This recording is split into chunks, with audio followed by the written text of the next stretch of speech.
for the hardest-hitting show in talk radio. The true progressive voice since 2012. This is Southpaws.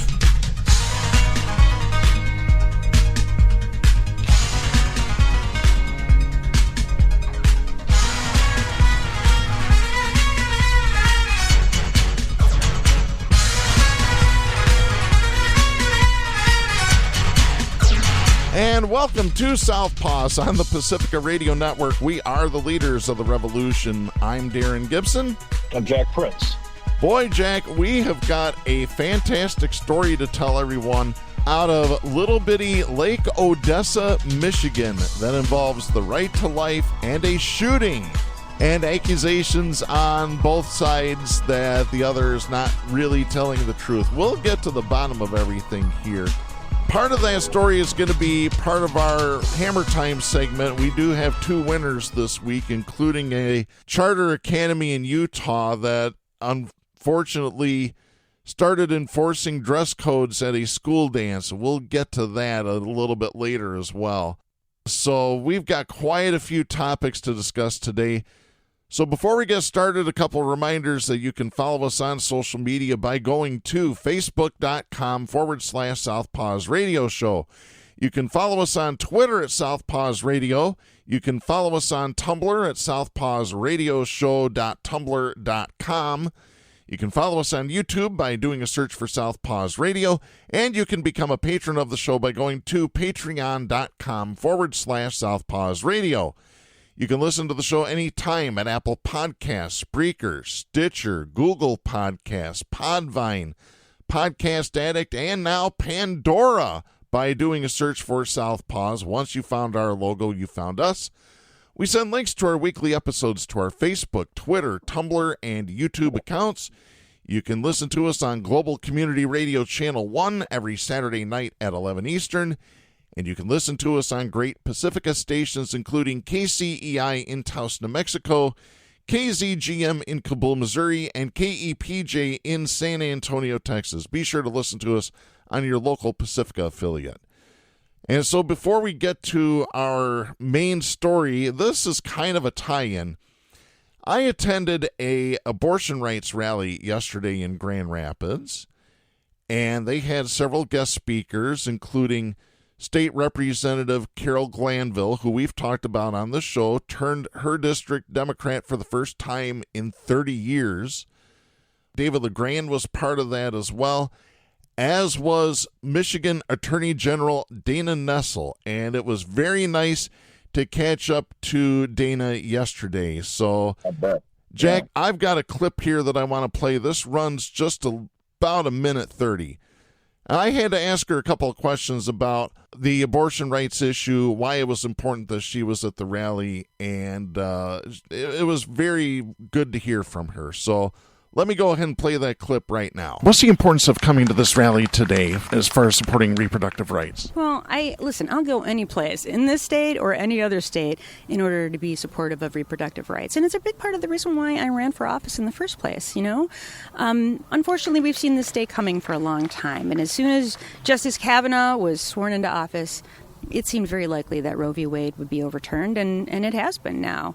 And we have to do everything in our power to fight back and ensure that we have those essential rights that we've had for a half century in the United States. And you've been very instrumental in protecting women's rights since the overturning of Roe v. Wade. Yeah, I mean, I've done everything I could possibly think of, and whether that has to do with weighing in on these types of decisions or these types of cases at the Supreme Court, in courts all around the United States, or whether it has to do with fighting for it right here in the state of Michigan, whether it has to do with the Planned Parenthood case that we're involved with that's in the Court of Claims right now and headed to the Court of Appeals, or whether it has to do with representing the governor in the case against all the county prosecutors that seek to enforce it. My office has been on the forefront of this. My attorneys have been on the forefront of this, and I'm very passionate about this issue, and it's why I ran for this office in the first place. I wish we didn't find ourselves in the position we're in right now, but here we are, and, you know, I'm not going down without a fight. And I can tell you that that is absolutely true. She will not go down without a fight. She has been a great fighter for the state of Michigan, not just with the abortion issue, but on every issue. That's right. Yeah. Yep. And I was actually surprised that she actually remembered me. It might have been that she remembered Chico, and I just was ancillary. I don't know. Yeah, I'm sure that's the way it was. Yeah. But speaking of her continued fight, the women are carrying the day. Carrying the day when you look at Letitia James out in New York and our own Dana Nessel, and now we're calling on women to save our democracy with the impetus from the challenge to women's reproductive rights. So bless them all. I mean, they're carrying the flag, and they're going to win. Thank goodness. Yes, and an even better one. Have you seen the new TV ad that's out? Hillary Scholten's campaign has now issued an ad showing clips of different news agencies reporting on something we told you about last week, and that is that her opponent, John James, who was endorsed by the Orange Pig when he was a student at Stanford University, formed a think tank, for lack of a better word, and actually this is published on his old website. You can find it going into the Wayback Machine. He said that women should not have been allowed the right to vote, and women should not be allowed to govern, among many other things that he posted on that website.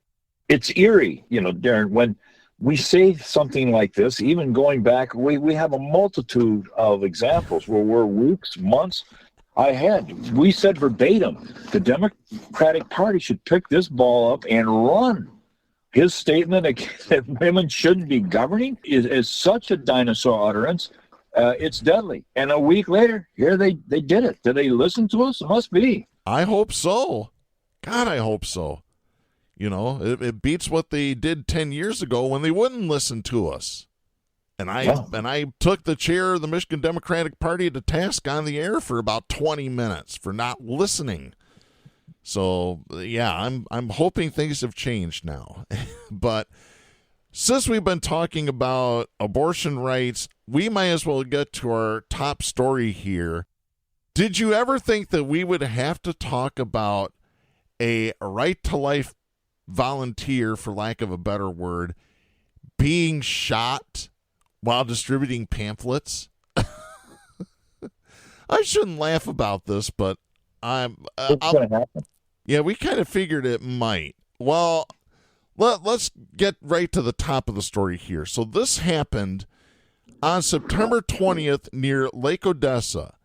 At the time, it was reported that a 83-year-old woman, we found out that she's 84 actually, was distributing pamphlets, going door to door, and was shot while doing so. There were very few details about the case originally when it came out. Well, then we had an update to the case. The Ionia County Prosecutor's Office in Michigan, because this happened in Odessa Township, which is just outside of Lake Odessa. And the prosecutor went to the media and said, this case is still being investigated.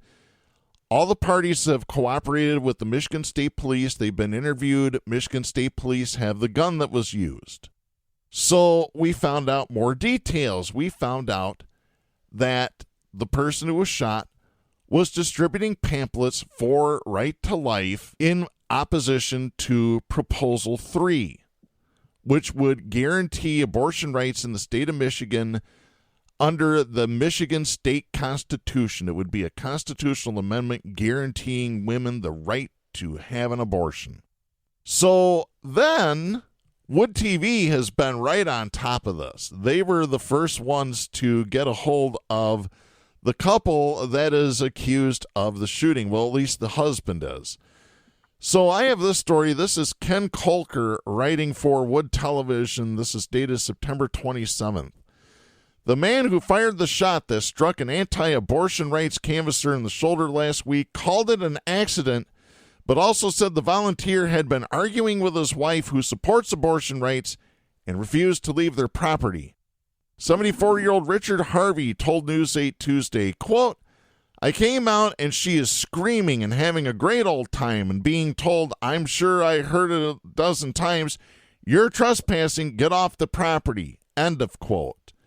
By the way, they mentioned that Harvey was wearing a baseball cap that said Facts Matter on it. So, obviously, not a Trumper. Not a cuckoo. So, the woman that was shot, again, 84 years old, claimed that she was peaceful and was walking away when she was shot in the back. Well, Richard Harvey said, no, that's not true. The woman who was shot, by the way, drove herself to the nearby Lake Odessa Police Department, then transported to a hospital, and she is recovering. Wood TV talked to Richard Harvey's wife, Sharon Harvey. She said it all started with a knock on the door of their farmhouse.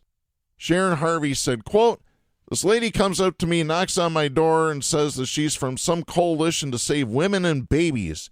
She needed me to vote no on Proposal 3. I told her I can't do that, and she says, well, you have to. I said, no, I don't. It's not going to happen. I told her that I had a 4.5-month tubal pregnancy, and she says, well, you survived, didn't you? End of quote. Sharon Harvey said the tubal pregnancy in 1971 required surgery and nearly killed her. At that point, the argument was on. Sharon Harvey said, quote, she would not take the fact that I was going to vote yes on Proposal 3 as an answer. She didn't care. She didn't care. I told her. I said, women are going to die. I nearly died. She said, well, you didn't, did you? I said, you need to go. Just go. She says, well, I have a right to be here. No, you don't. You need to go. You need to go now. Get off my property. End of quote. She said the woman ignored at least a dozen warnings to leave, though she finally did step off the front porch. Sharon Harvey said, quote, it got louder and louder. My husband was in the barn and he heard it. End of quote. So then they go back to Richard Harvey, and he said, quote, I'm in the barn. I hear a bunch of screaming going on. End of quote. Richard Harvey said he came out of the barn with a .22 caliber rifle that belongs to his wife and fired a warning shot into the pine tree out front. He said, quote, she is still ranting and raving, and she's got this clipboard. She's waving it around. I'm thinking she's going to smack Sharon with it, so without thinking, I went to club it away with the rifle, and my finger was still in the trigger guard. It went off and hit her about here, end of quote, and he started pointing to his right shoulder. So it sounded like it might have went in and out. I'm not sure if it was a clean through or what. But, well, I guess the state police will find out because they're investigating. And they have the gun, as we mentioned earlier. Ionia County Prosecutor Kyle Butler told Wood TV Monday that he's waiting for police reports before deciding on whether to file charges, which Mr. Harvey said that he could face charges, saying, quote, it's always possible. I shot somebody. It was an accident. End of quote. So that's one side of the story. After that aired, the volunteer, who up to this point had not been identified, came out with her attorney. So we've got this follow-up. This is Rachel Van Gilder writing for Wood TV, dated September 29th out of Odessa Township. The attorney for the Right to Life volunteer woman who was shot and injured is rejecting the shooter's claims that it was an accident. In a release Thursday, Jacobson's attorney David Coleman argued that it was Sharon Harvey who was immediately hostile, belligerent, and antagonistic when Jacobson came to her door. Coleman's release said, quote, she yelled and screamed at Ms. Jacobson and refused to listen to anything she tried to say. Ms. Jacobson, a 5-foot-tall, 84-year-old, 120-pound retired nurse, never raised her voice, yelled at Ms. Harvey, or threatened her in any way. End of quote. Don't believe it. Don't believe it. I don't either. As a matter of fact, when I heard that, this was the first sound that went right through my head. Yeah. She said that when Sharon Harvey told Jacobson to leave, Jacobson immediately started to walk away. Oh, really? I don't believe that either. No. Coleman said Jacobson never threatened the Harveys, never used her clipboard as a weapon, and was shot without any provocation.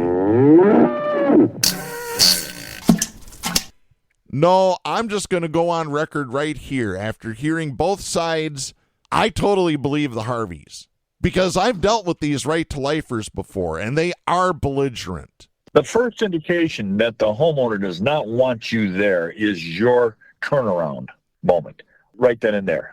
Yep. And you know damn well that didn't happen. Yep. I've gone door to door for candidates. If there's the least bit, we're told by the campaign leaders, a least bit of hostility or rejection, you don't press it. You do not press it. And this lady, you know how aggressive they are, and they're pretty good liars too, particularly after listening to that bull crap from the attorney. Oh, yeah, we'll get to the attorney here in just a second. The release continued this way, quote, Ms. Jacobson said she was stunned upon realizing she had been shot and, fearing for her life, continued to her car and was able to drive to a nearby police station for help, end of quote. The attorney, Coleman, said that the Harveys didn't try to help or say anything to Jacobson after she was shot, and that Sharon Harvey did not call 911 even though she had a cell phone. In the statement, Coleman said, quote, there was no justification for shooting Ms. Jacobson. Mr. Harvey admitted to firing a warning shot, so he knew the gun was loaded when he pointed it at my client. If it was truly an accident, why did neither of the Harveys express any remorse or even offer to assist Ms. Jacobson or call 911 immediately after shooting her? The answer is obvious. It was not an accident. Mr. Harvey should be held accountable. We're actually interrupting this show because we have just received breaking news from Ken Kolker at Wood Television. This is from September 30th, the day that we are recording this show. This is a breaking update. The Michigan State Police have asked the Ionia County prosecutor to file criminal charges against the man who shot and injured a woman who had stopped at his home to campaign against abortion. Ionia County prosecutor Kyle Butler said that the Michigan State Police turned over its investigation Friday morning, asking for warrants charging 74-year-old Richard Harvey with felonious assault and reckless discharge of a weapon causing injury. Felonious assault carries a maximum penalty of 4 years in prison. Butler said, quote, those are charges the Michigan State Police are feeling I should focus on, end of quote. Butler said he hopes to make a decision sometime Friday. Right to Life initially said the man had shot her in the back while she was walking away. However, according to Michigan State Police, the shot struck her in the shoulder and exited her back. So that is the update to the story we told you about. We now return back to Southpaws. Here's some things, though, and this kind of leads right into our next segment, which we might as well just play the music. Stop! Hammer time! Oh, yeah, it is hammer time, and it is time to drop the hammer on the douchebag of the week. And we've got 2 winners for you this week. So whenever we have 2 winners, Wade Garrett's got to chime in. The double douche. Who is that guy? Gentlemen, Wade Garrett. Holy shit. Exactly right. So winner number 1 this week is David Coleman, the attorney for this old bat. Want to know why? I did a little research on him. Coleman is the senior legal counsel for what's called the Great Lakes Justice Center. Let me tell you who some of his clients have been in the past. Most recently, his clients have included Kent County Prosecutor Chris Becker in his lawsuit against the state over prosecuting abortion cases. One of his other clients most recently, we've told you about this as well on this show, the wedding venue called Broadway Avenue. Broadway Avenue wanted to ban same-sex receptions on the grounds of First Amendment freedom of religion, which they're probably going to get sued and shut down by the state for violating the Elliott Larson Civil Rights Act. Other notable clients of David Coleman include Carl Mankey, the barber who refused to shut down during the COVID pandemic. Yep. Coleman also represented the 4 female Western Michigan University soccer players who fought vaccination mandates. Yeah, this guy has a full stable of conservative bozos in his record. He drove. You want to talk about somebody going door to door? He was at the 84-year-old's door, bedside, whatever, immediately, because he knows the ramifications of this. This is liberal aggression, and he was going to fan the flames. Let's be honest. Yeah, absolutely. Other notable clients of his include chiropractor Kirk Sumlow, who fought mask mandates during the pandemic, and his last most notable client that I could find, Keith Wood. We told you about this case years ago.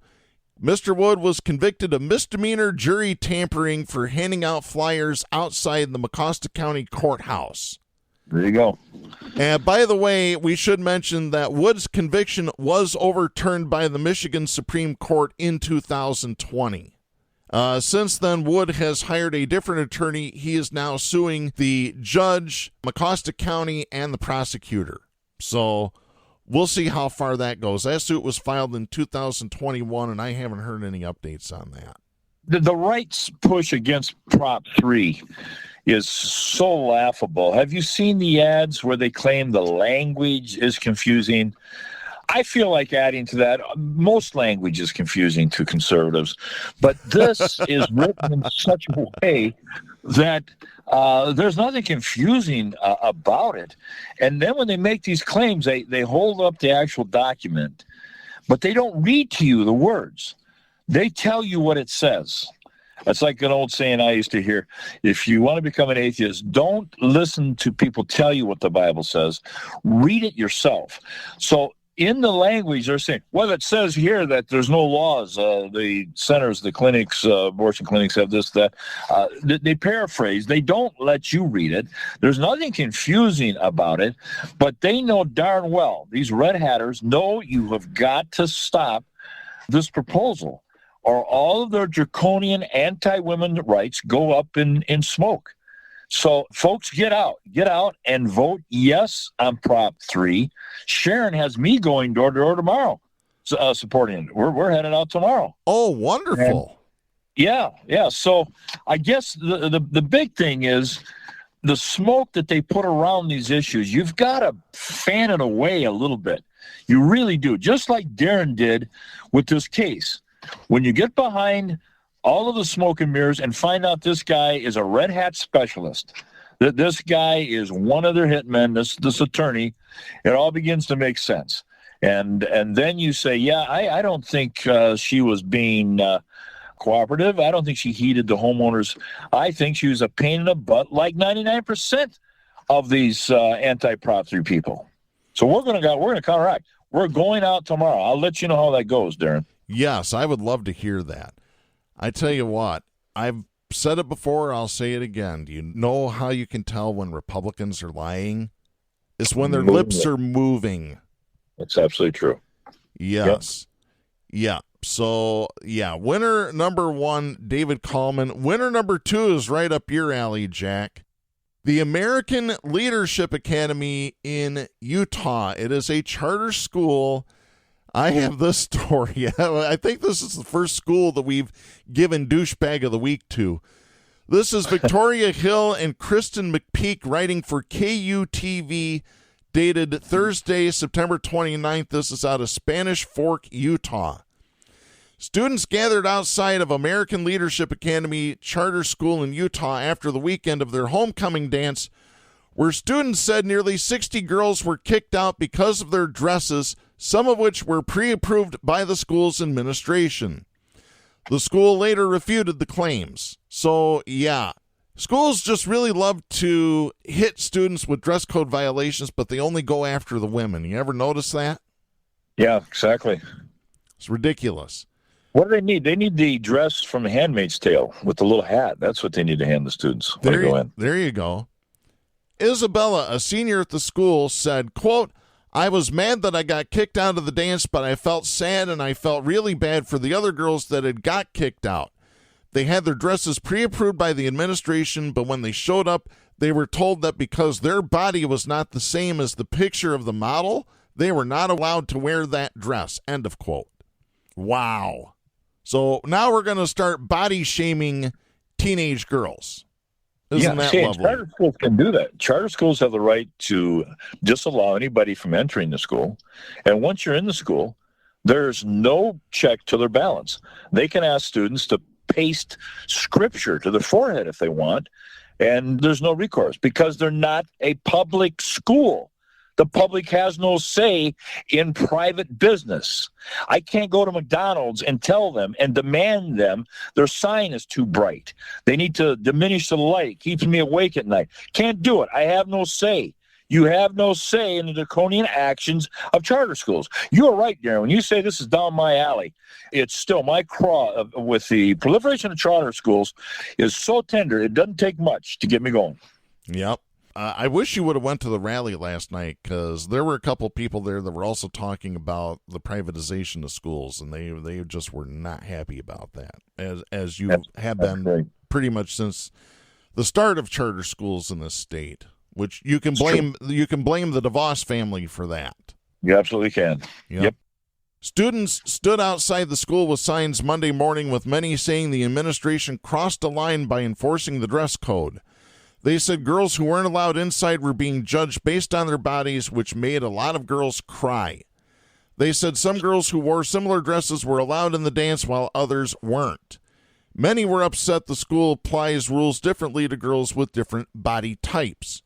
Oh. Yeah. Maybe those that were sexually arousing were curbed. That sounds like a conservative technique. Mm-hmm. Anything that is because you understand that it's a woman's responsibility. Where does this sound familiar? Like Saudi Arabia? It's a woman's responsibility to conceal anything that might be tempting sexually to the male, because that's her job to curtail the ramifications, not the males. Of course, it's always been that way in society, and it never should have been. The school's dance dress code posted online states, because of differing body types, the same dress may be acceptable on one person but not on another. Jasmine Perez, a junior at the academy, said, quote, "I just think the way they handled the situation was not okay. They could have handled it better," end of quote. Perez added that it wasn't just the girls who were protesting, but also their male peers who wanted to show their support. Absolutely. Lucas Peterson, a senior, said, quote, "Once I started hearing that girls were being body shamed, that's something that I take very seriously because I have a sister, and I know that women can be self-conscious about things like that. This is my senior year. I want to leave with a bang and make a change," end of quote. Yeah. Richard Morley, the executive director of the American Leadership Academy, said the administration felt the students knew what was expected of them after they signed an acknowledgement of the dress code. And I'm going to stop right there. Any attorney worth their salt ought to take the academy to court and say, guess what? Minors are not allowed to sign legally binding contracts anywhere in the United States of America. This is null and void. Yeah, exactly. This is the war against women. You can add that to the list. We already know the conservatives are warring right now against this thing called science, right? And we have the war against education, typified with the CRT issue. Mm-hmm. But the real war is a war against women. And it stems back to the fundamentalist blame on women that goes all the way back to Eve biting the apple. And that's not hyperbole. They have a deep inherent dislike, they as in the conservative mindset, against women entirely. And if you don't think the fundamentalists add inertia to this, think of what happened, I think today, where I bet you anything, it's a fundamentalist was in Afghanistan, opened fire and killed a bunch of girls at an educational school. Both of those are anathema to conservative fundamentalists. One, a school, and two, women. So the guy get a double bonus. He got a double bonus for going in and killing young female students. I wonder if John James put on his website years ago that women shouldn't go to school either. No. Cook a brownie, make the table, beat the sheets with a stick. That's a woman's job. Mm-hmm. Exactly. And you know what? I might have to get this clip one of these days. I'll have to find a clip of the Little Rascals, the He-Man Woman Haters Club. You remember that? Yeah, exactly. Until Alfalfa fell for Darla. It's a woman's fault. We're in this mess. This thing called sin and all the problems in the world, it's a woman's fault. Morley said, quote, "While we are a school of choice and they signed and we feel that they knew what they were doing and what they were getting into, it was certainly not our intent to have them leaving the evening having hard feelings or getting hurt or shamed," end of quote. No, that's just exactly the point that you were trying to get to, Mr. Morley. He said the school board makes the dress code and the administration enforces it. Yeah, let me reiterate what you said earlier, Jack. This quote-unquote school board is not elected, is not held accountable to the public because they're a private business. Yeah, they're appointed, and there's usually a bunch of conservative right-wing traitors that are part of them. Yeah. The administration issued a letter noting that it sincerely apologizes that any students came away from the dance feeling less than enough. I got to stop. We or I'll get angry. have a letter that will be sent to you, Darren, that was given to the GRPS school board and the new prospective board members, maintaining that the superintendent, who just recently complained that the enrollment numbers at GRPS are dropping and they have to close buildings. And we posed a question in this letter: how can you complain about dropping numbers when simultaneously the charter schools in Grand Rapids are proliferating, when you gave a building that was within the district to a charter school called Discovery Center, right in the heart of the Grand Rapids district, and you didn't just give them the building, you chartered their license, and you've done nothing to stop Betsy DeVos from going room to room within the public school of GRPS. How can you complain now that the charter schools are draining your students? I'll give you that letter. You're going to be getting that letter this week, Darren. Okay, that sounds good. I look forward to seeing that. So to David Coleman and this charter academy, what are they called again? The American Leadership Academy. Yeah, we have this message for you, so take a good listen. Don't be a douchebag! Yeah, that's right. You both need to stop being douchebags, especially Coleman. He's a repeat offender. Two worthy winners this week, Darren. Yes, indeed. Yes, indeed. Jack, I'm looking at the clock, and it says 9:57. I will get back with you, buddy. You have a great weekend. All right. Thank you, Jack. I appreciate it. Okay. Bye-bye. Yep. Bye. All right, and Jack had to leave us. He had other appointments, so Jack is now left. And let's go ahead and continue the show. I'll continue the rest of the show here. I want to get to our next story. Republicans also, when they're not complaining about women, they're also complaining about election fraud. We need to secure the elections.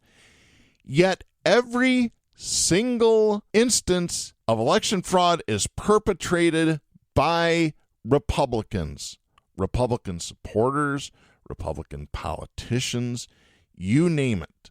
I have this story. This is Anna Skog writing for Wood Television. This is dated September 28th out of Grand Rapids, Michigan.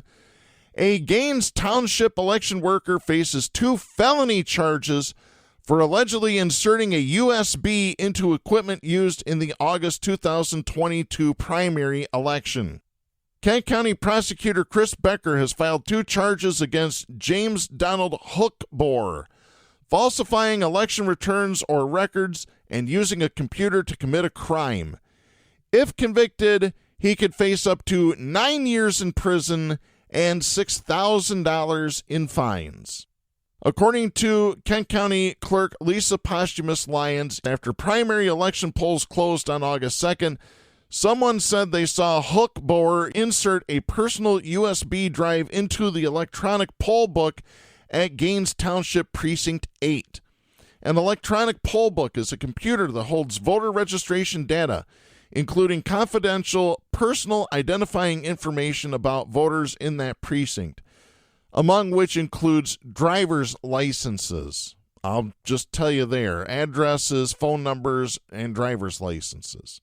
It is not connected to the internet. You cannot access voting machines, ballots, tabulation equipment, or election results through an electronic poll book, so Posthumous Lyons said the outcome of the election was not affected. Hookbohr allegedly inserted the USB after the files in the electronic poll book had already been saved in the precinct's authorized encrypted system device, which had been sealed in a certified container as is normal procedure. Posthumous Lyons said Hookbohr was working as a township election worker at the time and was not an employee of Kent County or Gaines Township. By the way, the reason that they save the files afterwards, when you do show up to vote at your local poll, they make a notation in the electronic poll book that, yes, you were there and yes, you did vote. So they keep that information up to date as well. A source close to the investigation told News 8 that Hulkboer has a Republican Party affiliation. The source added that it appears that this is the first election he had volunteered to work in. The source could not confirm why Hulkboer may have inserted the USB. In a statement Wednesday, Posthumous Lyons said she found out about it on August 18th and contacted Kent County Sheriff Michelle LaJoy Young, who opened an investigation. When detectives finished the investigation, it was turned over to Chris Becker, who then issued charges. Posthumous Lyons said her office will conduct a post-election audit of the precinct, which will tally the paper ballots to reaffirm the results to reassure voters. The election poll book that was allegedly breached will not be used in future elections. It's unclear when Hulkboer will be arraigned. Yeah, so because of this clown, the township now has to get another election poll book, transfer the data off of their external device, and get rid of the poll book, which who knows how many thousands of dollars those cost. So, way to go there, Mr. Hulkboer. Glad you're thrilled about destroying township property, because they might as well charge him for that too. I'd get him for everything. Yeah, 9 years isn't nearly enough. 90 would be more appropriate, in my opinion, but then again, I don't mind throwing evil, violent, conservative traitors in prison for life or sticking them in with Marvin Gabriel down in Terre Haute. Oh boy. Speaking of the evil, violent, conservative traitors, I want to get to this story. This is Keith Zubro writing for CBS News. This is dated September 23rd. I unfortunately did not get a chance to watch 60 Minutes last week, but apparently they interviewed Denver Riggleman, who was a former senior technical advisor for the January 6th committee investigating the traitorous insurrection at the Capitol. Riggleman told CBS News that the White House switchboard connected a phone call to one of the Capitol rioters on January 6th. Riggleman told 60 Minutes correspondent Bill Whitaker, quote, "You get a real aha moment when you see that the White House switchboard had connected to a rioter's phone while it's happening. That's a big, pretty big aha moment," end of quote. Riggleman, an ex-military intelligence officer and former Republican congressman from Virginia, oversaw a data-driven operation for the January 6th committee, pursuing phone records and other digital clues tied to the attack on the Capitol. He stopped working for the committee in April. Riggleman said, quote, "I only know one end of the call. I don't know the White House end, which I believe is more important. But the thing is, the American people need to know that there are link connections that need to be explored more," end of quote. Specific White House phone numbers are kept secret to protect every administration. In a soon-to-be-released book, Riggleman writes that he had begged the January 6th committee to push harder to identify the numbers. Riggleman told CBS's Bill Whitaker that he expressed his concerns to the committee, saying, quote, "I was one of those individuals, sadly, at the beginning, where I was very, very aggressive about these linked connections, getting those White House phone numbers," end of quote. In a statement to 60 Minutes, a spokesperson for the January 6th committee said in part, quote, "In his role on the select committee's staff, Mr. Riggleman had limited knowledge of the committee's investigation. He departed from the staff in April prior to our hearings and much of our important investigative work. Since his departure, the committee has run down all the leads and digested and analyzed all the information that arose from his work, and a thorough report will be published by the end of the year," end of quote. Riggleman said, quote, "From my perspective, being in counterterrorism, if the White House, even if it's a short call and it's a connected call, who is actually making that phone call?" End of quote. Bill Whitaker asked him, quote, "Is there a simple, innocent explanation for that?" End of quote. Riggleman responded, quote, "Was it an accidental call? When the White House just happened to call numbers that somebody misdialed a rioter that day on January 6th? Probably not," end of quote. So Riggleman agrees with my philosophy that there is no such thing as coincidence. There really isn't, folks. The call was uncovered after Riggleman assembled a small team of data miners and analysts for the committee to comb through 20 million lines of data, emails, social media posts, phone records, and texts to learn who did what leading up to and on January 6th. Riggleman said, quote, "We were able to do things, I think, in a way that had never been done before with millions of lines of data, and to actually create a graph that shows how these groups actually intermingled," end of quote. Those groups, according to Riggleman, included, quote, Trump team, Trump family, rally-goers, unaffiliated Department of Justice charged defendants, the Proud Boys, the Oath Keepers, and others, which are state legislators, alternate electors, things like that, end of quote. So this really is a conspiracy started by the orange pig, Trump.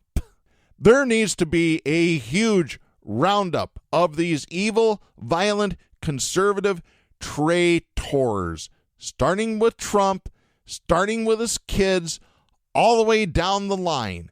Any government officials involved, lock them up.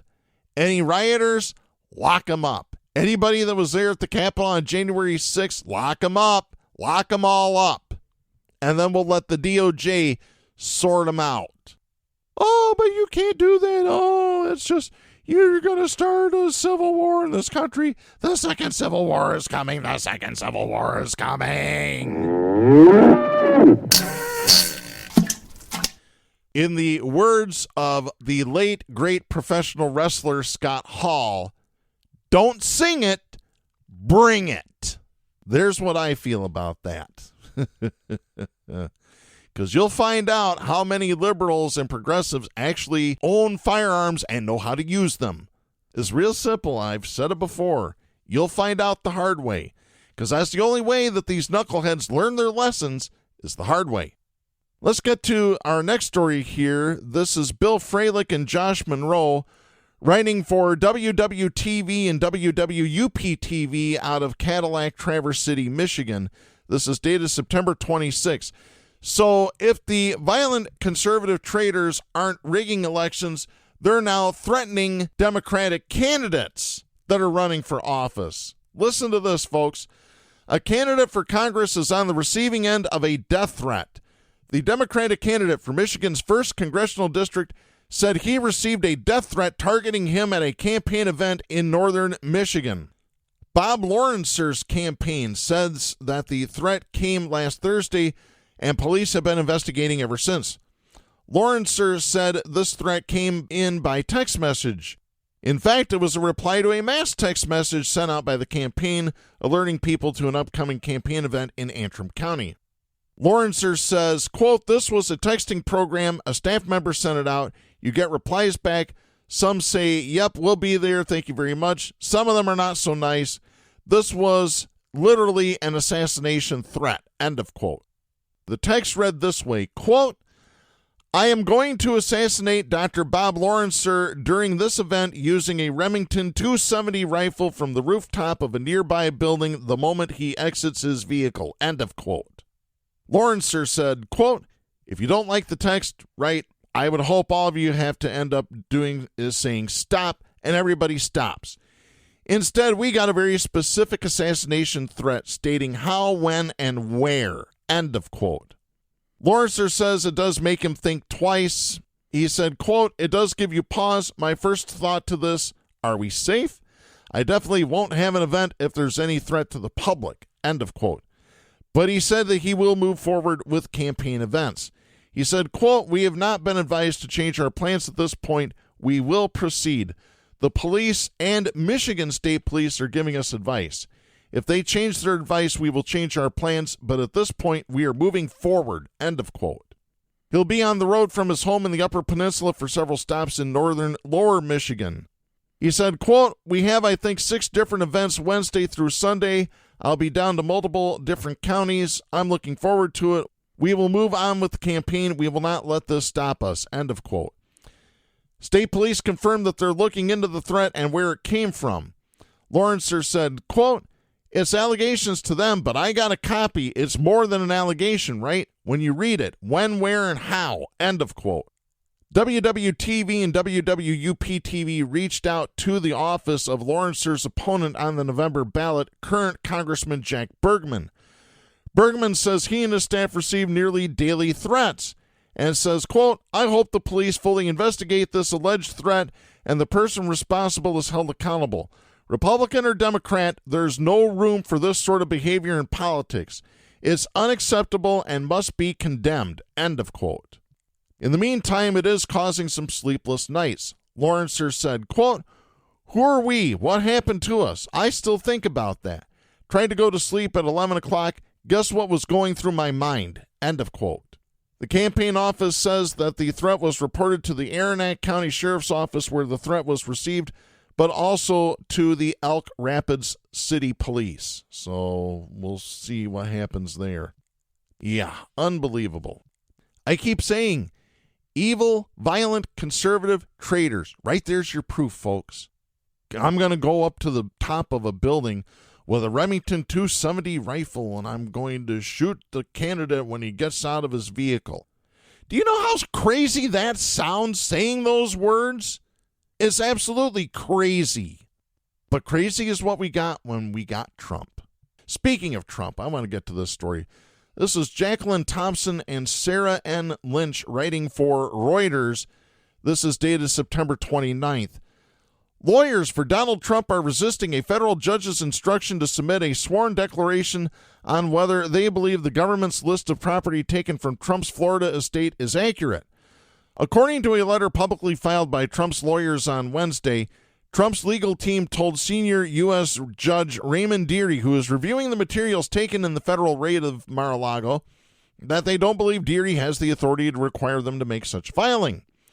Trump has repeatedly claimed without evidence that the FBI planted the papers, which, no, they didn't. Are Trump's eyes brown? I want to know. I really do. You just go from there.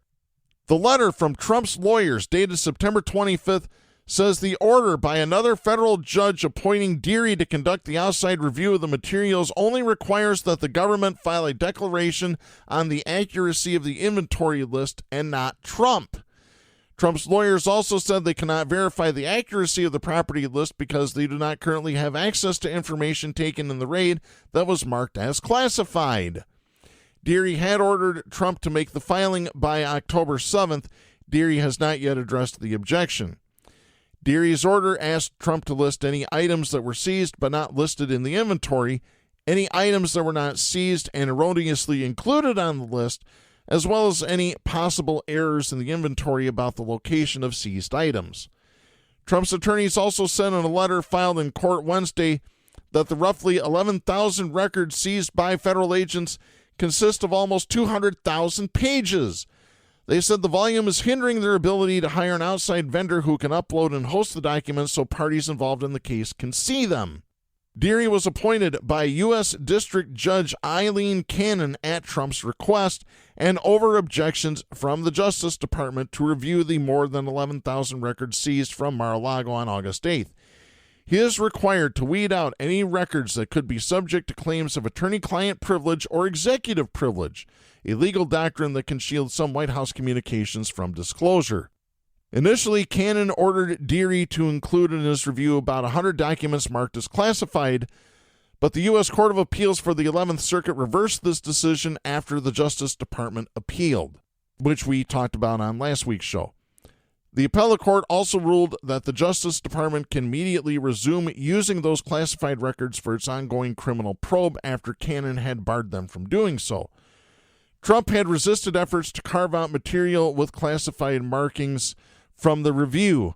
Trump said in a recent Fox propaganda channel interview that he had declassified it all, but his lawyers have not made this claim in official court filings. As a matter of fact, he told them that all he had to do was think about it, and boom, the documents are declassified. Well, yeah, I don't think that's really what happens in those cases. That's not how it works. That's not how any of this works. Yeah, that's exactly right. That's not how it works, Trump. Not at all. Unbelievable. Well, no, I can believe it because Trump's a liar. as I've said before on the show, I wouldn't trust anything Trump said if his tongue was notarized. Trump could still appeal the 11th Circuit Court's ruling to the U.S. Supreme Court, but has not done so far. But we'll find out. We will see. All right, I want to get to our next story here. Again, more Republicans acting bad. This is Eleanor Klebanoff writing for the Texas Tribune. This is dated September 26th.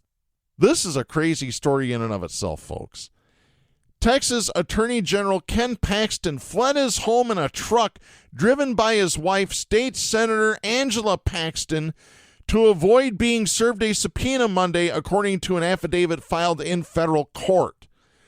Ernesto Martin Herrera, a process server, was attempting to serve the state's top attorney with a subpoena for a federal court hearing Tuesday in a lawsuit from nonprofits that want to help Texans pay for abortions out of state. Later on Monday, Paxton filed two requests, a motion to quash the subpoena and another to seal the certificates of service, which included the affidavit from the process server. His lawyers argued that the server, quote, loitered at the Attorney General's home for over an hour, repeatedly shouted at him and accosted him, end of quote, and for that matter, his wife as well. U.S. District Judge Robert Pittman granted both requests early Tuesday, hours after the affidavit had been published. Oh, good Lord. Corrupt judges, corrupt politicians, all with R's after their name. It's not just a coincidence, it's a trend. When Herrera arrived at Paxton's home in McKinney Monday morning, he told a woman who identified herself as Angela that he was trying to deliver legal documents to the Attorney General. She told him that Paxton was on the phone and unable to come to the door. Herrera said he would wait. Nearly an hour later, a black Chevy Tahoe pulled into the driveway. 20 minutes after that, Ken Paxton exited the house. In the sworn affidavit, Herrera wrote, quote, I walked up the driveway approaching Mr. Paxton and called him by his name. As soon as he saw me and heard me call his name out, he turned around and ran back inside the house through the same door in the garage, end of quote. Angela Paxton then exited the house, got inside a Chevrolet truck in the driveway, started it, and opened the doors. Herrera wrote, quote, a few minutes later, I saw Mr. Paxton run from the door inside the garage toward the rear door behind the driver's side. I approached the truck and loudly called him by his name and stated that I had court documents for him. Mr. Paxton ignored me and kept heading for the truck, end of quote. Herrera eventually placed the subpoena on the ground near the truck and told him he was serving him with a subpoena. Both cars drove away, leaving the documents on the ground. On Twitter, the Attorney General said his sudden departure was motivated by concerns for his family, which we might as well get the sound effect ready for this one, because I'm going to use it a lot.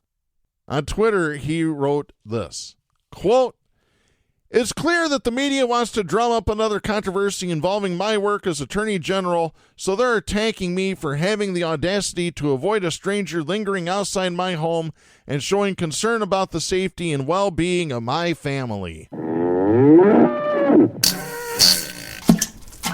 In the 7-page motion to seal, Paxton's lawyers argued their client was never told the name of the process server or given identifying information about him.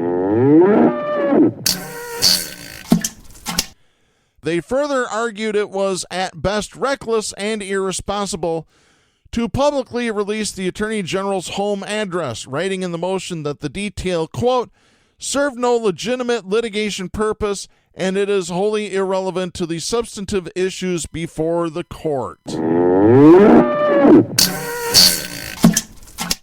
In the infamous words of wrestling announcer Jim Ross, "You trying to run like a little scalded dog here." In his attorney's motion to quash the subpoena, Paxton pointed out that top executive officials should not be called to testify except in extraordinary circumstances. Well, I got news for you. That's not how it works. That's not how it works. That's not how any of this works. I love her. The motion stated, quote, Plaintiffs are not entitled to demand Paxton's testimony unless he has firsthand knowledge of the claims being litigated, and other persons cannot provide the necessary information. End of quote. Yeah, really. Attorneys for the plaintiffs asked the federal judge during Tuesday's hearing to reconsider his action quashing the subpoena. The judge has not ruled on that new request as of press time. Paxton doubled down Tuesday morning in a statement distributed by his campaign. He said, quote, "In light of the constant threats against me for which dangerous individuals are currently incarcerated, I take a number of common sense precautions for me and my family's safety when I am at home. Texans do the same to protect themselves from threats, and many also exercise their Second Amendment rights to protect themselves and their families." End of quote. Oh, brother, what a bunch of bullshit there. Really, it is. I mean, God.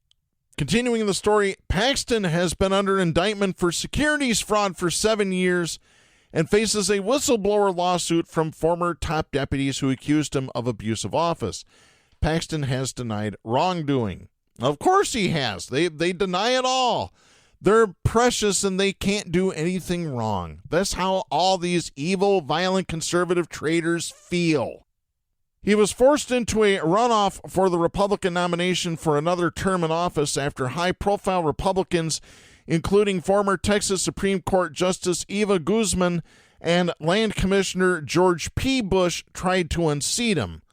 But Republican voters chose him over his intra-GOP challengers who criticized his legal and personal scandals on the campaign trail. Yeah, because the same people that support him would engage in the same activity if they had the power to do so, because they're all a bunch of crooks. Every single one of them.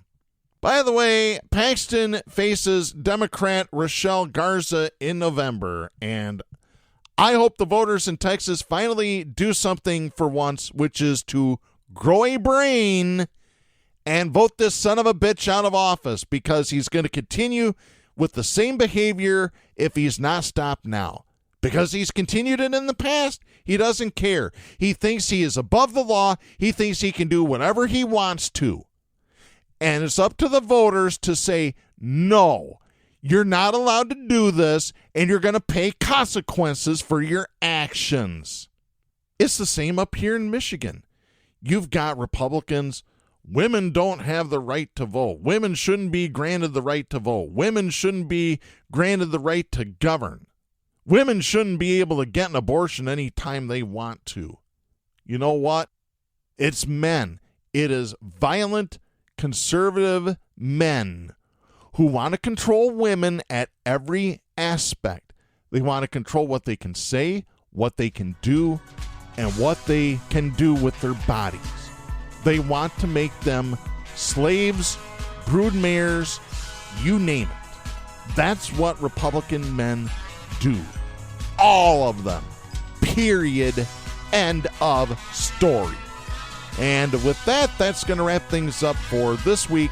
We'll be back next week. I'm Darren Gibson for Jack Prince. Please support independent media, the First Amendment, and a woman's right to choose. The stations that carry Southpaws do not necessarily share the opinions expressed on the show. Southpaws is protected by the First Amendment to the U.S. Constitution and is copyrighted by Big D Entertainment. All rights reserved.